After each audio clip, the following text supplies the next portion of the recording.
work for the people.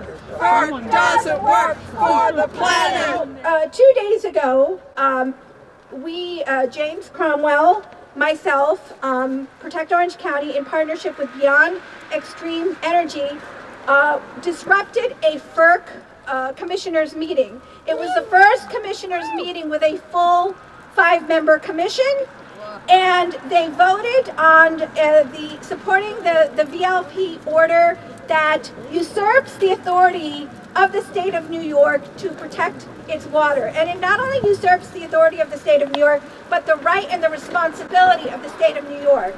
And luckily, New York State fired back immediately and informed FERC that they intend to challenge this in the Second Circuit Court of Appeals.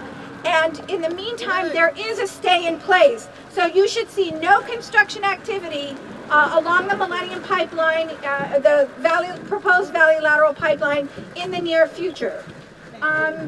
Jamie, do you want to talk a little bit about your experience at the FERC Commissioners meeting and what you observed and what it was like to be thrown out of it? Thank you, Jamie.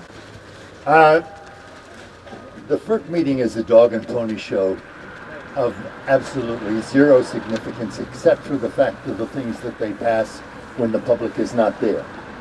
After patting themselves on the back for getting through the backlog, they had a sort of a presentation by the committee that is in charge of enforcement and regulations, and then the chairman asked the head of that committee some questions, which the chairman read from something he had on a clipboard, and the head of the committee said, "Thank you, Mr. Chairman, for your question," and proceeded to look down to his clipboard, and he had the answers. In other words, there was no give and take. There was no explanation of what they had done.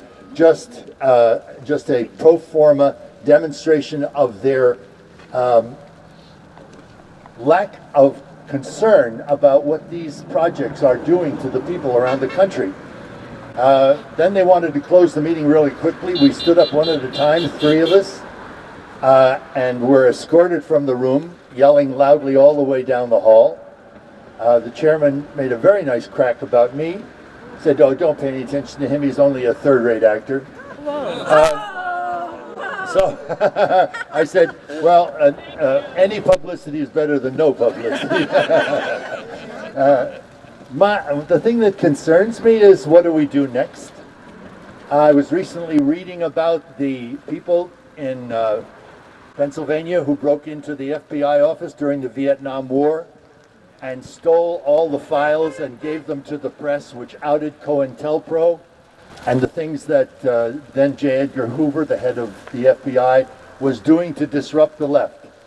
These were not hippies. These were not young people with no attachment to, to family or to their jobs. These were mothers and fathers. They risked their families and their future. They faced 40 years in jail to do this, but they felt it was necessary.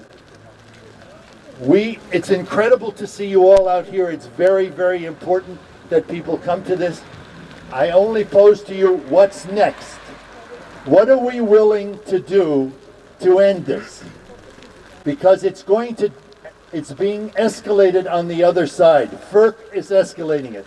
They are taking away not only the states' rights, they're taking away our democracy.